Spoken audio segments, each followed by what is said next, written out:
It's not the apps that are wrong. It is that the fact that we let children use them without supervision. A warning for parents tonight about a popular app for teens following the murder of a teenager. Good evening, everyone. That app is called Kik, and what's scary is that it allows you to remain anonymous. But that is a big part of what makes it so popular. And police in Virginia believe that's how a 13-year-old girl met the college student who is now accused in her murder. Local 12 News reporter Larry Davis shows you how to be vigilant about what your children are doing online. Nicole Lovell was 13 years old. Investigators believe she met the college student charged with her murder on the app Kik, which allows users to be anonymous. Kik is one of the many apps available to young people who have access to computers and smartphones. Sergeant Dave Ausdenmoore, a computer crimes expert with the Hamilton County Sheriff's Office, says parents need to be more than nosy when it comes to knowing what their children are doing. You need to look at that phone all the time. You need to know how the apps on that phone work. It's your responsibility. You're the parent. Sergeant Ausdenmoore says predators are on the other end of these apps, lying about who they are and how old they are.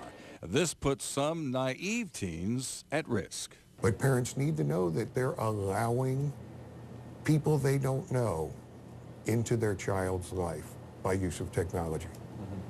Is that what you as a parent want? Amy Ott admits she could become more familiar with the apps available to kids, including her 3 sons. She says having their passwords may not be enough. I should be more proactive in paying attention to what they're doing. I think that because they're 14 or 12 that they're honest enough and good enough to not do things, but I'm sure that those parents thought the same thing. You're naive to what sometimes your children are doing, and they're in your home and you're watching them, but it can never be too close. With the tragic death of the Virginia teen in the news this week, Sergeant Ausdenmoore says this is an example as to how dangerous some technology can be to young people whose parents may not even be aware of what they are doing. It's not the technology that's going to kill them, but it is quite possibly the person on the other end of that technology that will. And Rob, Sergeant Ausdenmoore says there is no way that he would purchase an iPhone for his children, but he says parents who do need to become more familiar with the apps that are available out there as well as their child's activity on that phone.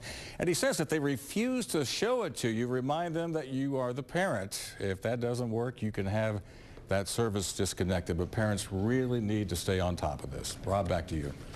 Larry Davis, good advice. Thanks very much. This shows you just how serious the risk is. Experts say it is vital to check what apps your children are using daily.